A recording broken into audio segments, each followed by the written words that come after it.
Assalamualaikum warahmatullahi wabarakatuh dan selamat siang buat kita semua.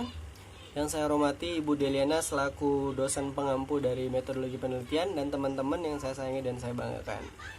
Saya ucapkan selamat datang buat teman-teman yang sedang menonton presentasi atau video pembelajaran yang sedang saya buat. Semoga apa yang kita bahas hari ini dapat menjadi pembelajaran dan menjadi wawasan baru bagi kita semua dalam melakukan kegiatan perkuliahan, khususnya dalam mata kuliah metodologi penelitian. Nah, hari ini saya mengambil judul atau topik yang akan saya bawakan itu adalah analisis pengendalian internal terhadap pengawasan persediaan barang dagang perusahaan. Oke, di sini perkenalkan, nama saya Andri Setiawan. Saya dari program studi akuntansi keuangan publik Politeknik Negeri Medan, kelas AKP 6A. Oke, di sini ada latar belakang. Saya akan membaginya menjadi tiga hal penting, menjadi tiga hal penting yang dapat kita bahas. Yaitu pertama, pengertian dari persediaan itu sendiri. Persediaan itu apa? Terus kenapa itu penting bagi perusahaan? Yang kedua itu kerugian yang mungkin dapat terjadi. Yang ketiga itu adalah cara melakukan pengawasan persediaan dengan pengendalian internal. Kita masuk ke tiga pembahasan yang akan kita bahas pada hari ini, yaitu pertama tentang pengertian persediaan.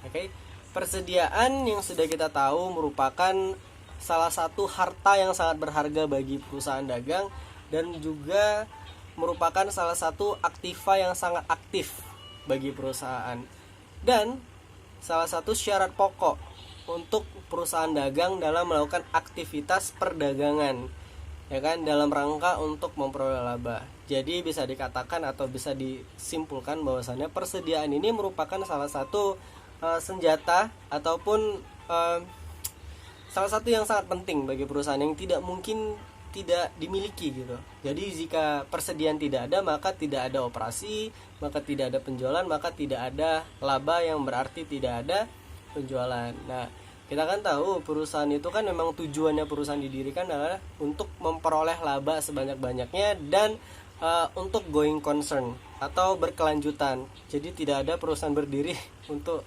itu tidak berkelanjutan. Oke. Nah, kita sudah membahas persediaan itu apa, ya kan, dan kenapa. Nah, dan apa juga pentingnya persediaan bagi perusahaan. Nah, kita sudah membahas pentingnya persediaan. Nah, kita di bagian kedua kita akan membahas kerugian apa saja yang mungkin terjadi, ya kan, akibat tidak adanya pengawasan yang baik untuk persediaan. Nah, kita sudah bilang di awal persediaan merupakan salah satu aktiva yang berharga, aktiva yang sangat aktif dan merupakan syarat pokok untuk melakukan aktivitas perdagangan. Nah, yang kedua, persediaan juga merupakan salah satu aktiva yang sangat rentan. Dikarenakan biasanya kan kalau sesuatu yang sangat penting itu pasti sangat rentan. Seperti uang, itu penting dan sangat rentan untuk hilang, dipakai dan sebagainya. Nah, untuk persediaan rentannya itu kenapa sih? Ya kan? Rentannya itu bisa dua hal, teman-teman. Yang pertama itu adanya kerusakan, ya kan? Dan yang kedua adanya pencurian. Nah, kita bahas satu persatu, yaitu pertama kerusakan. Nah, kerusakan di sini bisa terjadi karena akibat adanya kelalaian dalam pengawasan persediaan barang dagang di gudang, ya kan? Bisa saja seperti banjir, ya kan, karena tidak diawasi, ataupun terjadinya kerusakan di gudang, ya kan, seperti atap-atapnya bocor sehingga mengenai persediaan kita yang ada di gudang, sehingga kalau sudah terkena air maka persediaan kita akan rusak, ya kan. Nah, selanjutnya kerugian yang disebabkan akibatnya dari kesalahan pencatatan si karyawan. Nah, ini juga bisa dibilang kerusakan atau kerusakan dalam pencatatan, sehingga pencatatannya itu tidak sesuai dengan sesungguhnya atau tidak sesuai dengan aktual yang terjadi.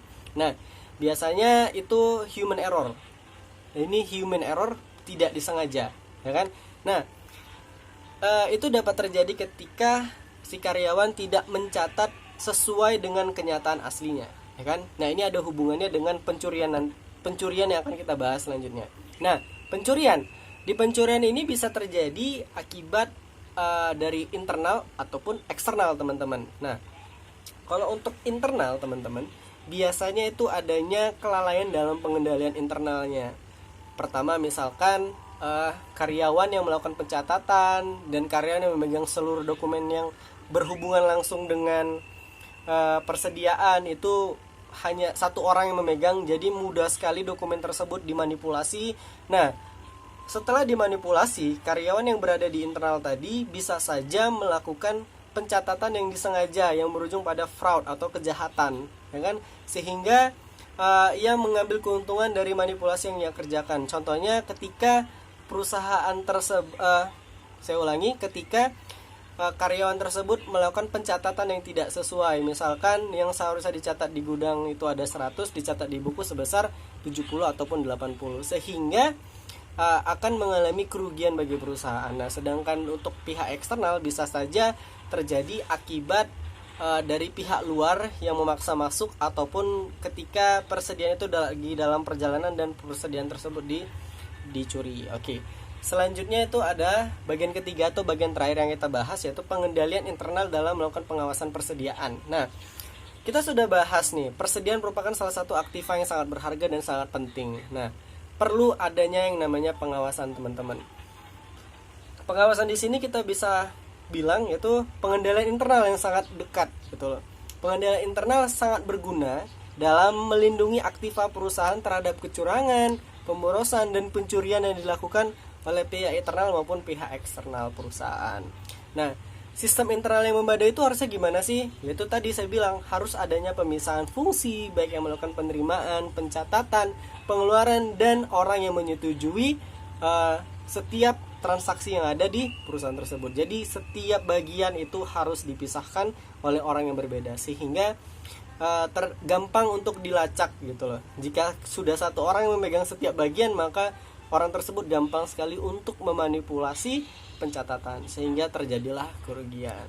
Nah, dengan kita men-set atau membuat pengendalian internal itu baik, maka itu akan sejalan dengan pengawasan persediaan yang baik pula. Mungkin itu saja yang dapat saya sampaikan. Lebih dan kurang saya mohon maaf.